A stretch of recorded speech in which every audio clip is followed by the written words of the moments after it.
सोचिए, अगर हर सुबह एक नई दुल्हन की मौत लिखी हो और अगर सिर्फ एक कहानी आपकी जिंदगी बचा सकती हो, ये सिर्फ कहानी नहीं, ये है दुनिया की सबसे मशहूर दास्तान का आगाज, अलिफ लैला और शहरजाद। सुल्तान शहरयार नाम का एक बादशाह था। उसका महल बहुत बड़ा था। सोना, चांदी, फौजें, सब कुछ था। सुल्तान शहरयार की जिंदगी में सिर्फ एक ही औरत थी जिसे वो हद से ज्यादा मोहब्बत करता था। वो अक्सर उसे देखकर मुस्कुराता और कहता, तुम मेरी जिंदगी की सबसे कीमती दौलत हो। सुल्तान की सबसे बड़ी खुशी ये थी कि वो अपनी मलिका को शान और शौकत में रखे।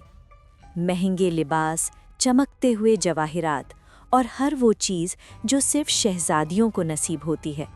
वो फख्र से कहता, मेरी मलिका को हर वो चीज मिलनी चाहिए जो दुनिया की किसी और औरत को ना मिली हो। मगर कई सालों बाद जब उसे इत्तेफाकन ये पता चला कि उसकी बीवी ने उसे पूरी तरह धोखा दिया है और उसका किरदार निहायत ही बुरा था, तो उसे शर्म और गम का बहुत गहरा झटका लगा। इसी दर्द और बेएतबारी के दरमियान सुल्तान की बीवी अचानक उसे छोड़कर चली गई। खाली महल और तन्हा दिल के साथ सुल्तान चीख उठा, तुम मुझे रुस्वा करके चली गई। मजबूरन सुल्तान ने अपने जज्बात को कानून के पीछे छुपा लिया। उसने वजीर आजम को सख्त हुक्म दिया, कानून के मुताबिक इस गद्दार औरत को कत्ल कर दिया जाए। इस लाश को ऐसे मिटा दो जैसे ये कभी थी ही नहीं। धीरे धीरे उसका जहन जहर से भर गया। उसने यकीन कर लिया कि सब औरतें एक जैसी होती हैं। गुस्से में वो बोला, हर औरत का चेहरा झूठ का लिबास होता है। हर औरत का चेहरा झूठ का लिबास होता है। फिर उसने एक खौफनाक फैसला कर लिया। उसे लगा कि दुनिया में जितनी कम औरतें होंगी उतना ही बेहतर होगा। इस बुराई को जड़ से खत्म करना होगा।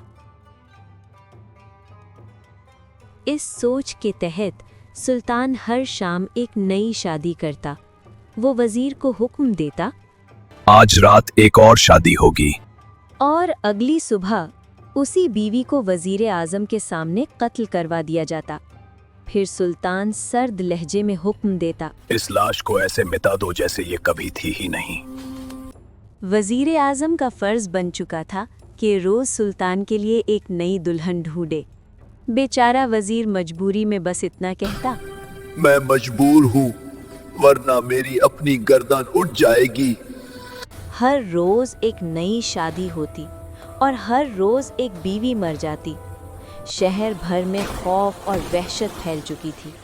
हर तरफ चीखो पुकार और मातम सुनाई देता।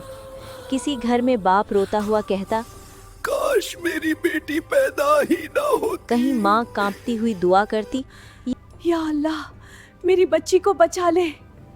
जो दुआएं पहले सुल्तान के लिए होती थीं, अब वो बद्दुआएं बन चुकी थीं। इसी शहर में वजीर आजम की 2 बेटियां थीं, बड़ी शहरजादे और छोटी दिनारजादे। दिनारजाद एक आम सी सीधी साधी लड़की थी, मगर शहरजाद अक्लमंद और बहादुर थी।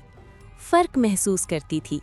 वजीर फख्र से कहता, मेरी बेटी शहरजाद इल्म और समझ में मिसाल है। उसने शहरजाद को फ़लसफ़ा, तिब, तारीख़ और फ़नून लतीफ़ा की तालीम दिलवाई और खूबसूरती में भी शहरजाद पर्शिया की सबसे अफजल लड़की थी। एक दिन शहरजाद ने हिम्मत करके कहा, अब्बा जान, मुझे आपसे एक गुजारिश करनी है। वजीर ने प्यार से जवाब दिया, बेटी, जो जायज़ होगा मैं कभी इनकार नहीं करूँगा। शहरजाद ने सीधा दिल की बात की, मैं सुल्तान के जुल्म को ख़त्म करना चाहती हूँ और मासूम लड़कियों को बचाना चाहती हूँ। वजीर घबरा गया। मगर बेटी, तुम ये काम कैसे करोगी? शहरजादे ने कहा, आप रोज सुल्तान के लिए दुल्हन ढूंढते हैं, ये जिम्मेदारी मुझे दे दें। क्या तुम अपनी मौत खुद ढूंढ रही हो? वजीर रो पड़ा। एक बाप के लिए इससे बड़ी सजा क्या होगी? शहरजादे पुरसुकून बोली, अगर मैं मरी तो शराफत से और जी गई तो कौम के लिए। मगर शहरजादे ने फिर पूछा, अब्बा जान, کیا آپ میری گزارش مانیں گے؟ آخر وزیر ٹوٹ گیا۔ اللہ تمہیں اپنی حفاظت میں رکھے۔ وزیر سلطان کے پاس گیا اور کہا، حضور، اگلے شام میں اپنی بیٹی شہرزاد کو لاؤں گا۔ سلطان حیران رہ گیا۔ اپنے ہی بیٹی؟ یہ کیسے ممکن ہے؟ اور یہ فیصلہ کس نے کیا؟ وزیر نے سر جھکا کر کہا، یہ اسی کی خواہش ہے۔ سلطان نے سختی سے کہا، وزیر کوئی غلط خود اسے فہمی نہ قتل ہو، کرنا ہوگا۔ تمہیں خود اسے دنیا سے غائب کرنا ہوگا۔ اگر تم نے انکار کیا تو قسم ہے تمہارا سر اڑا دیا جائے گا۔ حضور، چاہے جو قیمت ہو میں حکم کی تعمیل کروں گا۔ میں باپ ضرور ہوں مگر آپ کا غلام بھی ہوں۔ پھر سلطان نے اسے اجازت دے دی کہ جب چاہے اپنی بیٹی کو لے آئے۔ وزیر یہ پیغام لے کر واپس شہرزادے کے پاس آیا۔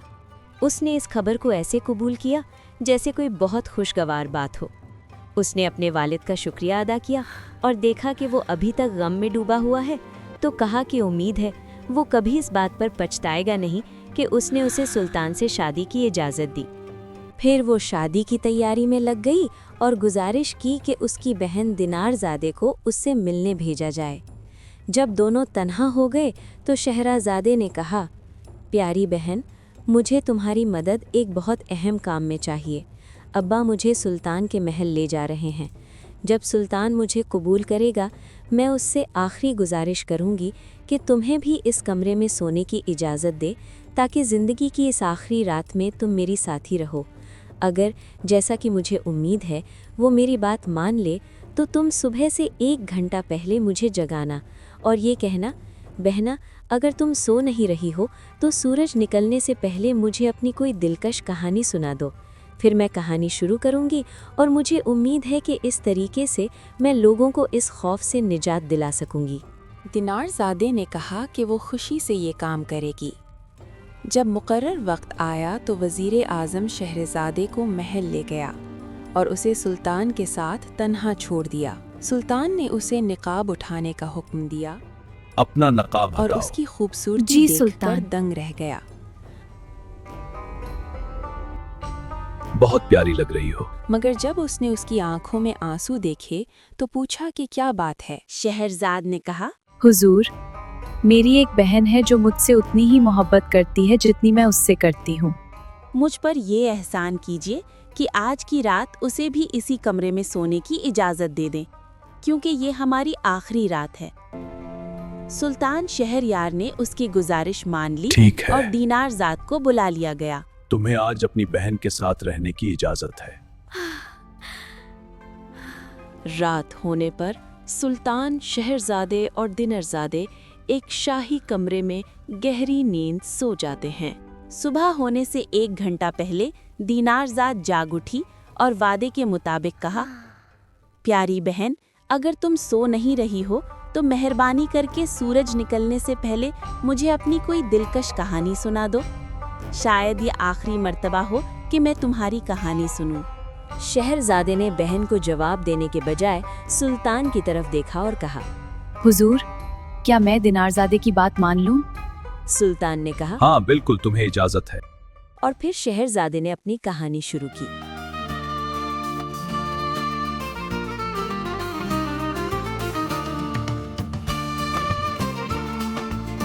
اور یوں کہانیوں نے تقدیر بدل دی۔ The end, or 1000 nights just the beginning. ہاں، ہر شام ایک نیا سفر شروع کرتی ہے۔ Then let us begin.